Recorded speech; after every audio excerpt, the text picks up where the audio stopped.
안녕하세요. 네, 안녕하세요. 만나서 반갑습니다. 저는 상동교회 이성조 목사입니다. 우리 지난 시간에는 거꾸로 교육을 보고 어떻게 거기서 탈피하는지 배웠는데요. 그래서 오늘은 그럼 우리가 거꾸로 교육을 탈피해서 우리 가정에서 아이를 키우는 주체로 어떻게 교육을 바꾸어야 되는지에 대해서 한번 살펴보기로 하겠습니다. 그런 다음에 이제 우리가 6강은 거의 반이 지났는데요. 다음부터는 조금씩 구체적으로 우리 7강부터는요, 어떻게 할 것인가를 좀 더 많이 배울 거예요. 자, 우리 이 교육을 바꾸는 주체가 누가 되어야 할까요? 여러분, 교육을 바꾸는 주체는 정부도 있고요. 그 다음에 교육부, 그 다음에 우리 학교도 있고, 우리 부모가 있습니다. 누가 바뀌어야 이 교육이 진짜 바뀔까요? 여러분, 부모겠죠? 여러분, 우리가 이 교육을 바꾸는 주체 되기 위해서 우리 그림을 보는데요. 이제 다시 심네요? 누가 심죠? 아빠가 우리 가정에서 내 아이로 심고요. 그 다음에 우리 엄마는 밖에서 키우는 것이 아니라 오히려 우리 담을 열심히 단단하게 세우는 것을 알 수 있고요. 저기 가운데 있는 게 뭔지 잘 모르시겠죠? 가운데 있는 게 그게 이제 우리 다다음 강의 핵심입니다. 한번 더 기대해 주세요. 자, 이 많은 사람들이 이 교육부를 요새 한탄을 합니다. 왜 교육 정책이 그렇게 바뀌어? 여러분요, 교육은요, 우리 자녀의 삶은요, 교육 정책으로 바뀔 수가 없어요. 물론 정부의 교육 정책도 중요합니다. 근데요, 지난 한 6년 동안 우리 교육부의 교육 정책이 13번 바뀌었어요. 아이들 너무 불쌍하지 않아요? 뭐 2년마다 바뀌어요. 2년마다 바뀌어요. 근데 왜 그렇게 바뀔까요? 그것은 목표는 그래도 좋아요. 어떻게 공정성 있게 평준화로 가르칠 것인가? 뭐 목표는 좋아요. 근데 오히려 그래서 좋은 목표로 해서 개정해서 교육 정책이 바뀔 때마다 1년, 2년이잖아요?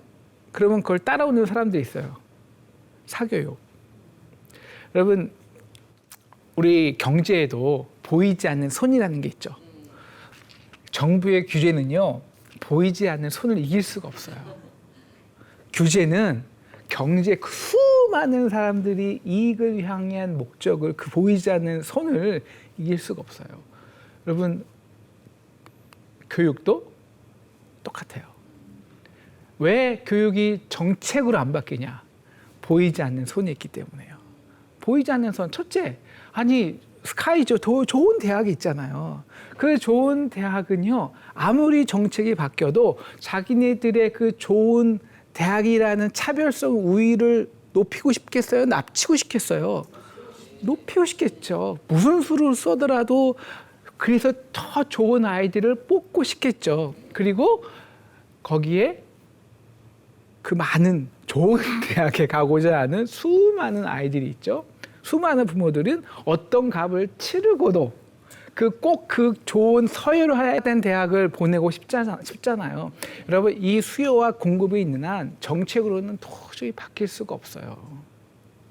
여러분, 우리가 그래서 현 정부에서 어떻게 하면 이 평준화 교육, 우리 특목고 많이 없애고 자율형 사립고도 많이 없애고 어떻게 하면 공정하게 하려고 노력은 좋아요. 좋은 방향이에요. 하지만 여러분, 우리 대학은 바보가 아니잖아요. 수능 시험이 절대 평가가 되면 대학은 어떻게든지 규제를 피해서요, 변별력을 높여요. 그래서 다양한 변별력을 높이는 다양한 시험과 제도를 만든단 말이에요. 그러면 거기에 발빠르게 대응하는 사람이 있죠. 누굴까요? 제일 발빠르게 대응할 수 있는 교육 주체가 사실 사교육, 입시학원이요. 여러분, 지금 현재 우리나라 사교육 시장은요, 25조지만 지하 경제까지 따지면 거의 40조 가까이 됩니다. 아직도 이 사립교육 시장에서 살아남은 자들은요, 정말 교육 장사에 있어서는 귀신들입니다. 그리고 그 대학에 들어가고 싶은 수십만 학생들이 있고요. 수요가 있는 한 그 대학이 요구하는 변별 과정에서 가장 우위를 점할 수 있는 고급 정보를 언제나 사교육은 제공합니다. 그래서 여러분 이 제도를 개정할수록 결국 부유층 자녀만 이득을 보죠. 요즘 그래서 이 최근 1, 2년 동안 사회 지도급 자녀들의 그 행태가 있잖아요. 특히 이런 그 종합 우리 그 여러 가지 제가 말하기는 좀 곤란하지만 그래서 변화에 가장 민감하게 대처할 수 있는 능력은요 언제나 돈에서 나와요. 그래서 우리가 교육이 보이지 않는 손을 바꿔야 돼요. 이것은요 우리 부모님들의 인식이 굉장히 중요해요. 어떤 인식이냐?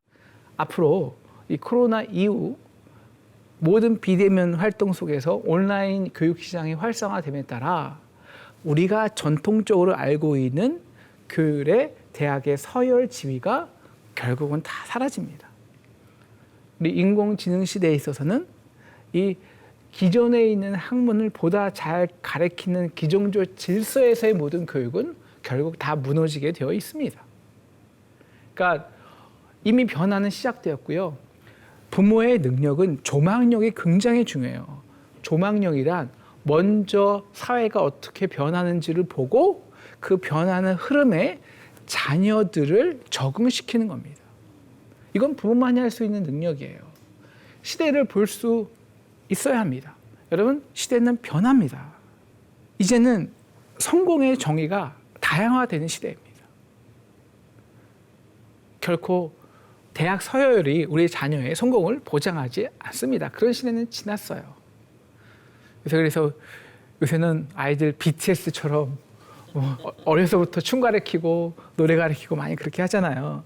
여러분, 성공의 이야기들을 다양하게 해야 되는데요. 이 주체가 누가 되어야 하느냐? 바로 기독교 가정이 되어야 합니다.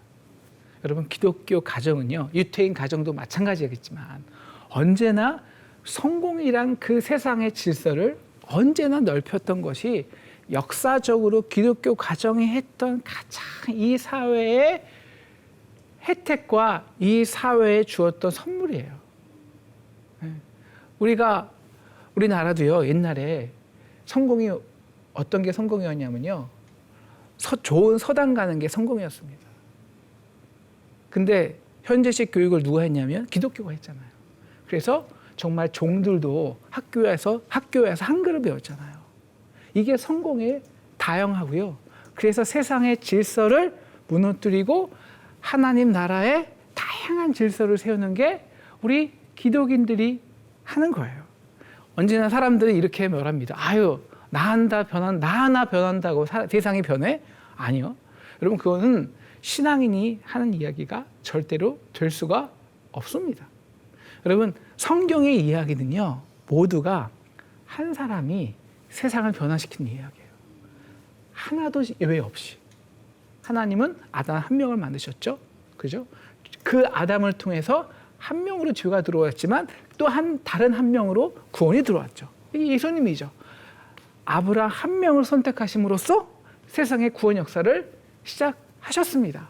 다윗 한 명을 선택하셨고, 그 다음에 요셉 한 명을 선택하셔서 세상에 또 다른 질서를 세우시고, 언제나 하나님은 사람의 한 명을 선택하셔서 그 한 명에게 신앙, 마음 근력, 세상의 질서 속에서도 답습하지 않고 세상의 정답을 따라가지 않고 남들은 다 예스해도 노하여서 어떻게 이것이 진짜 성공이야, 가치 있는 삶이야, 세상에 정말 성공의 다양한 이야기들을 들려주는 게 우리 신앙인들이에요. 신앙인들.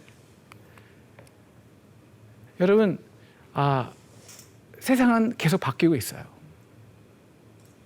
바뀌어요. 둘 중에 하나예요. 하나님이 주신 우리의 삶, 우리의 생명은 우리가 소명이 있다고 했죠. 생명이 있다는 것은 명령이 있다는 것입니다. 그러니까 그 신앙의 명령을 받들어 우리가 우리의 삶으로 세상을 변화시키는 역사의 주체가 될 것인가? 아니면 변화된 그 세상에 그냥 적응하고 순응하는 사람이 될 것인가? 다시 말하면 우리가 세상의 정답대로 살 것인가? 아니면 하나님의 말씀대로 살 것인가? 이것이에요. 우리에게는 신앙적 정답은 있죠. 우리는 세상 질서가 아니라 보이지 않는 하나님의 말씀대로 살아갈 때 어떻게 해서 세상에 이게 진짜 가치 있는 삶이고 진짜 성공이야 하는 것을 보여주는 것이고요. 그래서 모이는 것이 교회입니다. 그래서 교회에서 우리가 한 사람의 생각하는 힘이, 그리고 그 한 사람, 부모 한 사람이 모여서 연대할 때, 그래서 교회 교육이 나중에 우리가 배우겠지만 중요해요. 결국 이 성공의 다양성, 그리고 세상을 바꾸는 힘은 혼자로는 힘들 때가 많잖아요. 교회에서 함께 생각하는 힘이 결국 여러분 모든 것을 바꿉니다. 여러분, 우리가 코로나 이후에 이제 4차 혁명 시대의 흐름이 5배가 빨라지는데요. 여러분, 여기에 우리가 단순하게 그냥 적응하는 게 아니라 이 변화에 선도적인 역할을 우리 교회가 해야 됩니다. 여러분이 해야 된다는 것이죠. 그러기 위해서 여러분이 이 교육의 주체가 되기 위해서 해야 될 것이 있습니다. 그것은 반드시 부모님이 우리 스스로가 생명으로 사는 겁니다. 생명. 아까 살아있는 것은 명령이 있다고 그랬죠. 이게 생명입니다. 그래서 하나님이 우리를 지으시고 생육하고 번성하라, 땅에 충만하라 명령을 주셨어요. 여러분, 자녀를 위해 희생하는 우리 부모들에 대해서 배웠죠. 그래서 마음 근력을 가장 훼손하는 것이 부모의 희생이라는 것을 배웠습니다. 여러분, 자녀를 위해 희생하는 모든 부모들의 공통점이 있어요. 그것은요, 자신의 삶이 없어요. 자신의 삶이 불안해요. 자신의 삶을 살아본 적이 별로 없어요. 3가지 유형이 있어요. 첫 번째, 이 남편이나 혹은 시댁 혹은 아내나 처가와의 관계가 건강하지 못해요. 그래서 그 필요 이상으로 자녀에게 유착되고 자녀를 통해서 내가 시댁에다가 나의 존재감을 드러내기 원하는 사람들이 조금 있더라고요. 그런 사람들이 자기 삶이 없고 자녀에게 희생하죠. 2번째, 그 본인 자신의 교육에 열등감이 있잖아요. 그걸 자녀의 성공으로 대치해보고자, 그래서 자녀의 성공에 과도한 집착하는 사람들이 있습니다. 3번째 경우가 있는데요. 3번째 경우는 그 부모에 의해서 그 교육을 받는데 부모의 불안으로 교육을 받은 거예요.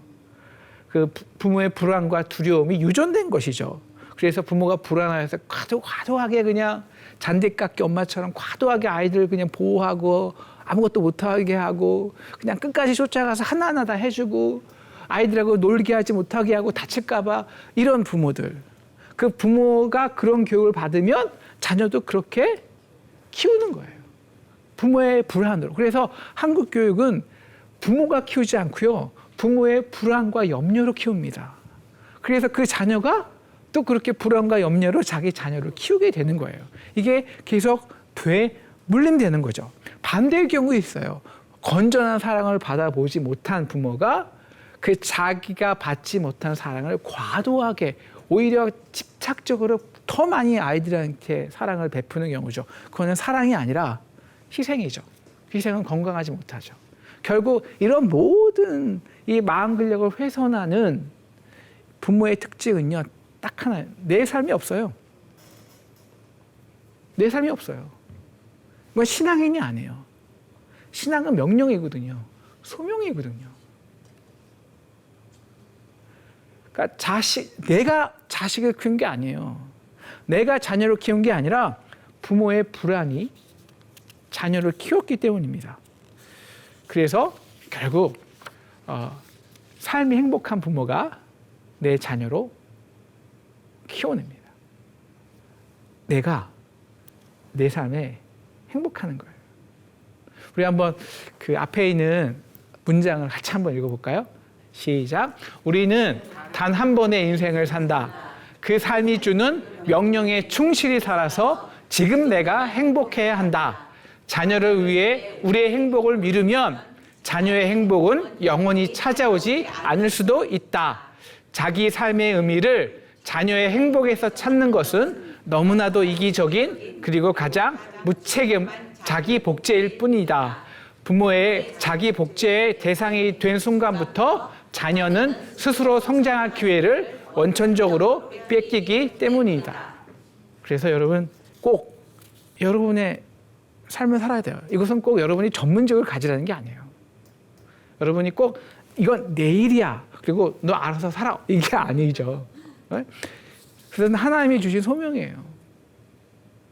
경제적인 지위를 떠나서 이게 왜 이렇게 가치 있는지, 왜 나한테 소중한지, 이것이 나한테 왜 행복한지, 우리가 교회에서 우리가 정말 소그룹 구역장이 되든 소그룹 리더가 되든 5명을 책임지는 거 아닙니까?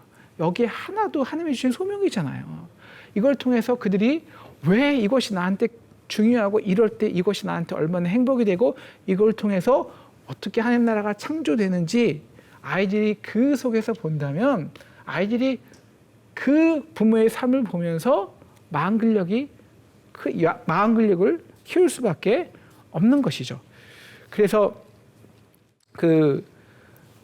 이제 앞으로 여기에 대한 많은 데이터들과 많은 예를 여러분과 함께 나눌 건데요.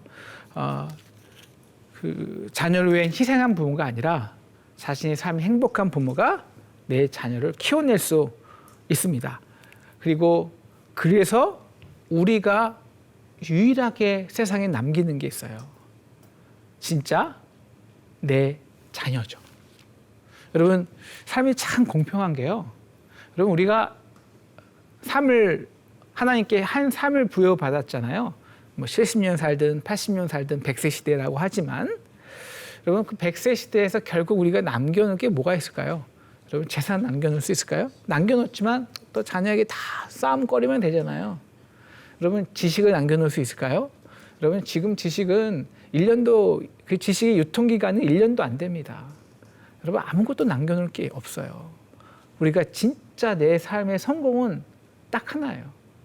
내가 남겨놓는 게 있냐? 내 자녀. 그럼 그 자녀를 성경에서는 그래서 나의 유일한 기업이라고 합니다. 기업.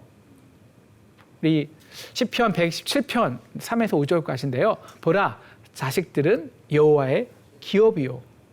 태의 열매는 그의 상급이로다.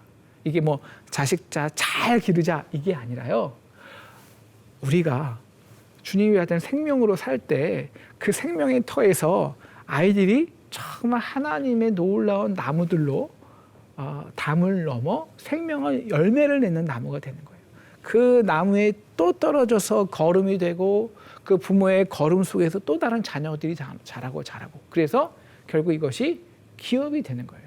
그래서 젊은 자의 자식은 장사의 수중의 화살과 같으니 이것이 그의 화살통에 가득한 자는 복되도다.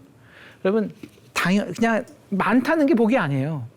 여러분 화살은요, 딱 화살을 쏘면은 한번 설명한 것 같은데 저 관역에 딱 맞아야 됩니다. 세상의 관역에 딱 쏘아서 딱 꽂힐 때 이것이 축복이에요. 근데 대부분의 자녀들은요, 대부분의 부모들은 이걸 놓지 못해요. 놓으면 그냥 떠나갈까 봐. 그래서 방향이 거꾸로예요. 네, 그래서 서로 그냥 상처 당하는 거예요. 여러분 자녀들이 하나님이 주신 생명의 경향성은요, 단바퀴예요. 세상을 향해 나가고 싶은 거예요. 왜? 그게 생명의 목적이니까. 근데 그 에너지들을 나한테로 계속 끌어놓고 있으니까 그게 나중에 서로에게 화가 되죠. 다 그래서 화가 되죠. 여러분 불행히도 우리가 남겨놓을 수 있는 것은 아무것도 없어요. 그런데 당신이 죽은 후에도 당신의 삶을 살아가는 생명이 있죠. 여러분 많은 사람들이 그 자녀를 내 생명의 연장선으로 생각을 해요. 내 생명의 연장선. 그래서 그 유전자로는 내 유전자가 그대로 아이의 유전자가 되어서 내가 원하는 삶을 그 아이에게 자기 복제를 하는 거죠. 그래서 자기를 넓히는 이게 유전적인 의미인데요. 그런데 그것은 우리가 배웠듯이 그 자기 복제의 딱 대상이 되잖아요. 내 아이도 절대 될 수 없죠. 여러분, 내가 이 땅에서 살고자 하는 명령이 있잖아요. 하나님이 주신 명령들, 소명들. 내가 그 삶을 살기 위해서 몸부림치잖아요. 그렇게 해서 내가 행복하잖아요. 그럼 누가 그 행복을 느껴요? 같이 자라는 자녀들. 그래서 그 자녀들이 내가 살았던 삶을 연장시키는 거예요. 그 가치를 계승하는 거예요.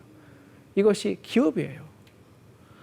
저는 저희 아버님이 목사님이셨는데 저는 저희 신앙은 아버님을 통해서 배웠거든요. 근데 그 어릴 때 제가 나중에 또 설명드릴 건데 어릴 때 제 아버지의 모습은 정말 신이었어요. 왜냐하면 제가 4살, 5살 때 저희 아버님이 한 3,000명 있는 큰 교회 담임 목사님이셨거든요. 그러니까 얼마나 위대하게 보여요. 근데 그 아버지가 저희 집에 오면 다 내 차지잖아요. 그러니까 그 아버지가 참 좋아했는데 제가 이제 나이가 커가면서 그 아버지 하는 일에 대해서 좀 못마땅했어요. 왜? 그 목사 아들로서 왜 꼭 이렇게 살아야 돼? 그 목사 아들 삶이 싫었잖아요. 그리고 아버지가 왜 이렇게 남들한테 다 그냥 성교만 주고 그냥 좋은 말만 해주고 화도 내지 못하고 그게 무슨 남자야? 왜냐면 저는 굉장히 싫어했어요. 그래서 저의 목표가 어떻게 하면 저는 목사 안 되고 저는 세상에서 성공하는 비즈니스맨 되겠다. 그래서 저는 대학 들어가자마자 그 선포를 했어요.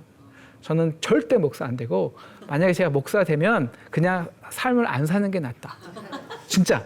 그래서 제가 대학 졸업하자마자 미국으로 도망갔어요. 여기 있으면 만약에 여기 있으면 제가 정말 하나님이나 아버님이 신학대학 보낼까 봐. 그래서 미국에 가서 저는 MBA를 했는데요. 돈을 많이 벌려고. 결국 이제 아버님이 이제 돌아가셨거든요.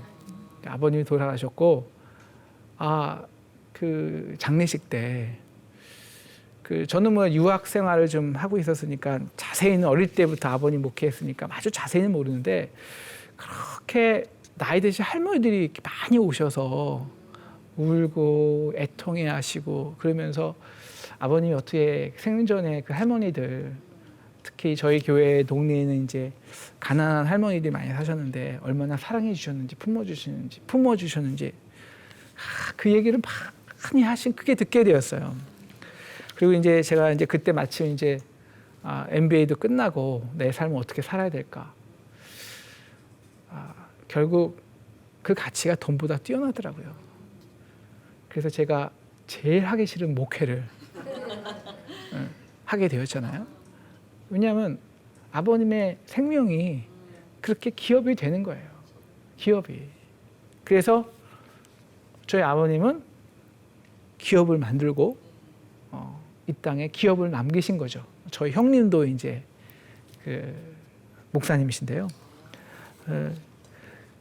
그래서 진짜 엄마, 진짜 부모와 가짜 엄마, 가짜 부모를 판명하는 방법이 있습니다. 이게 어디서 나오죠?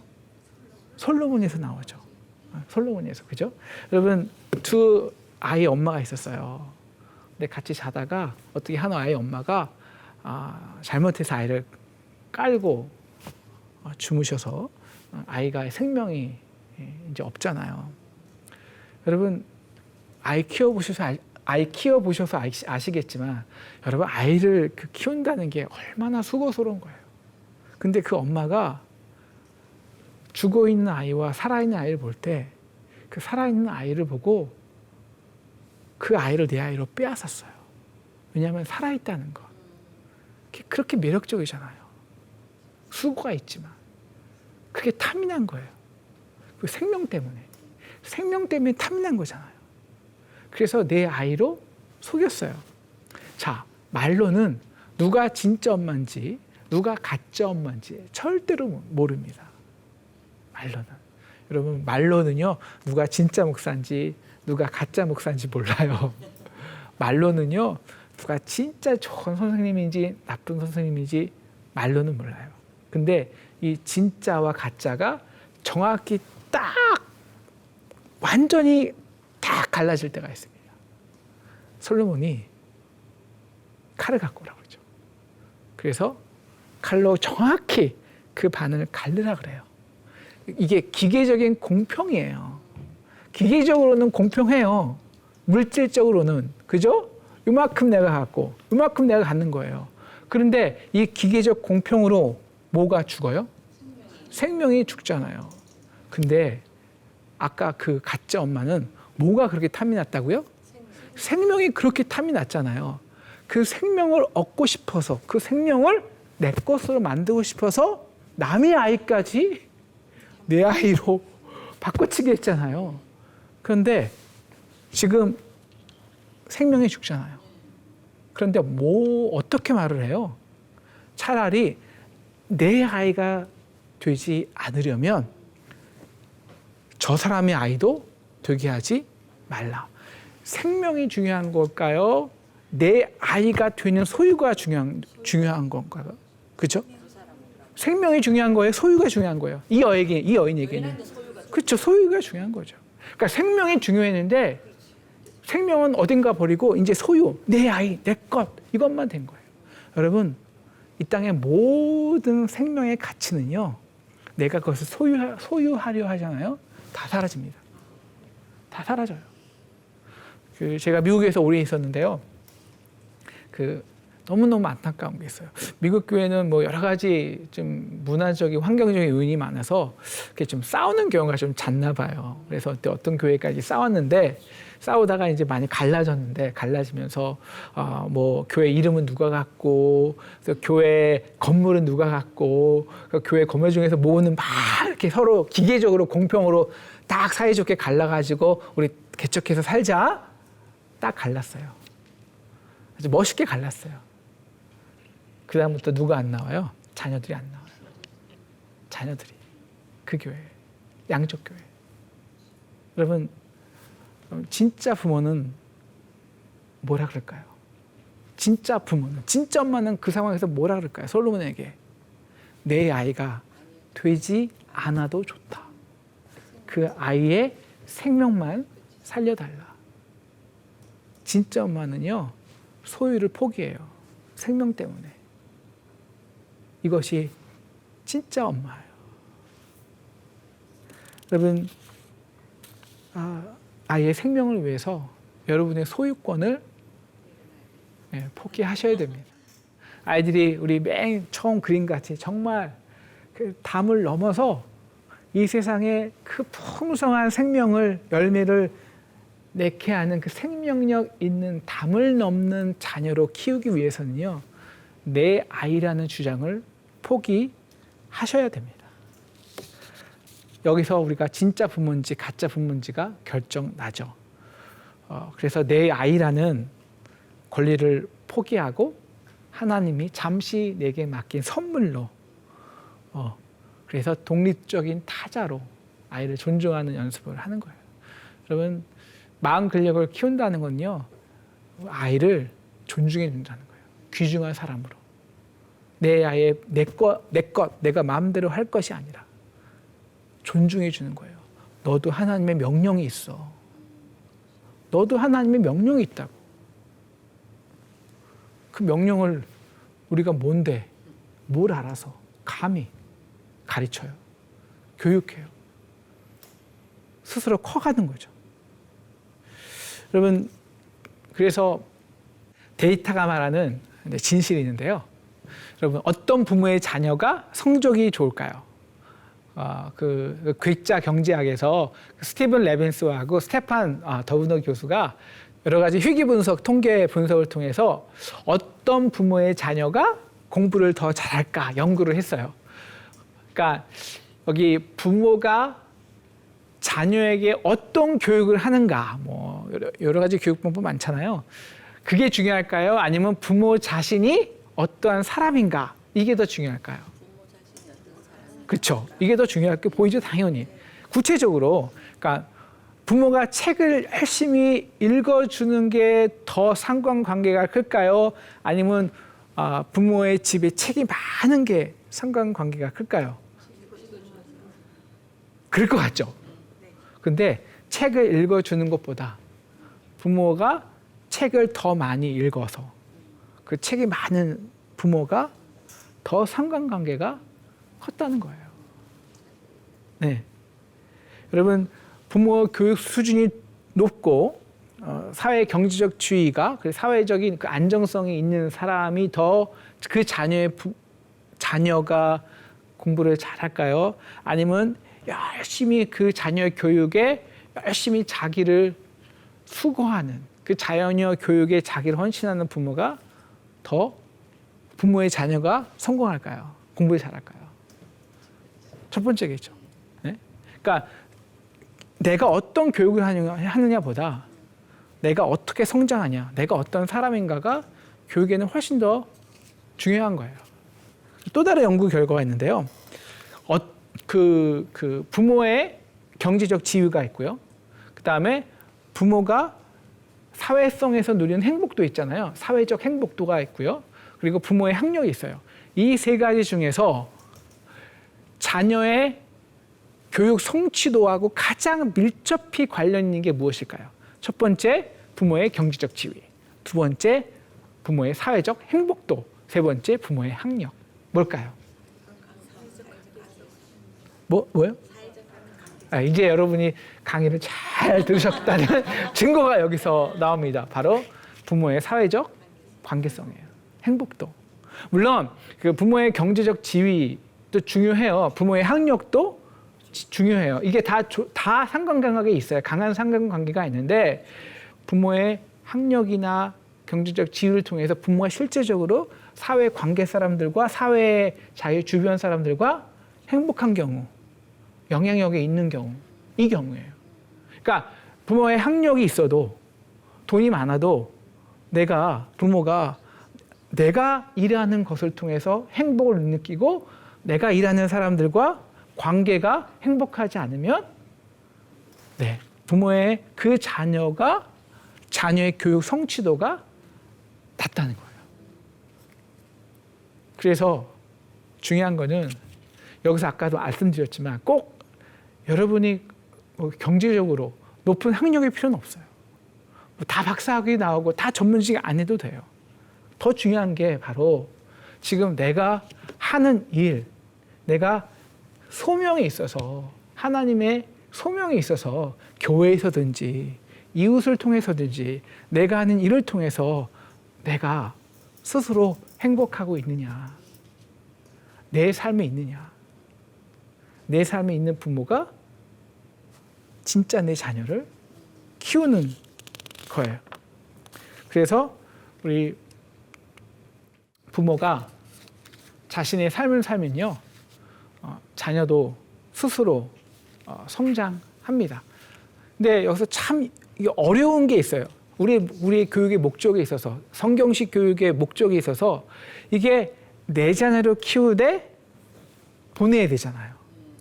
그죠? 그러니까 우리가 영원한 내 자녀로 삼기 위해서는 그 자녀를 하나님의 명령에 있는 독립적 타자로 인정해 줘야 되잖아요. 그러면서도 그 아이가 그렇게 하나님의 자녀로 살아갈 때 어떻게 내 아이가 되지? 그러니까 세상에 다 내어주는데 그 아이가 내 아이가 될까? 참 어려울 때가 이 역설이 굉장히 어려워요. 갈등도 느리고요. 그래서 제가 아는 그 권사님도 이번에 자녀가 선교사 간다 그러니까 그렇게 믿음이 좋은데 마지막에 안 갔으면 좋겠대요. 정말로 정말 믿음이 좋은 권사님인데 안 갔으면 좋겠어. 안 갔으면. 왜? 알아요. 근데 그래야 내 자녀가 된다는 게 참 마음이 어렵잖아요. 내가 하나님의 말씀으로 그 말씀대로 산다는 것은 참 어렵잖아요. 왜냐하면 보이지 않는 것을 만들어가는 창조의 과정이니까 참 어려워요. 물론 꼭 전문직으로 그렇게 세상에서 성취하는 게 아니라 우리 교회 안에서도 여러분이 주신 그 여러 가지 소모임에서 혹은 선교회에서 그렇게 세상에 아프고 연약한 사람들을 위해서 여러분이 그 소명대로 살아갈 때 작은 것이지만 그런데 그게 어렵단 말이에요. 그래서 역설적으로 그 삶을 역설적으로 여러분과 그 삶을 여러분이 살아가면서 같이 살아가는 그 가정 안에서 여러분이 흘리고 남기고 풍기는 게 있어요. 풍기는 게 있어요. 물론 때로는 실패할 수도 있어요. 하지만 실패가 중요한 게 아니라 어떻게 또 그 믿음으로 그 실패를 또 극복해내는가. 그게 사랑이거든요. 그래서 행복한 거거든요. 여러분 그 행복과 그 사랑을 누가 다 빨아먹냐? 아이들이 다 빨아먹어요. 아이들은 스스로 커요. 우리가 주입하는 게 아니라 그 가정에서 여러분이 흘리고 여러분도 모르게 남기고 풍긴 그 모든 가치와 사랑과 때로는 아픔과 때로는 고통과 때로는 실패 속에서 또 다시 의미를 찾아가는 해석까지 아이들이 다 빨아먹는다고요. 다.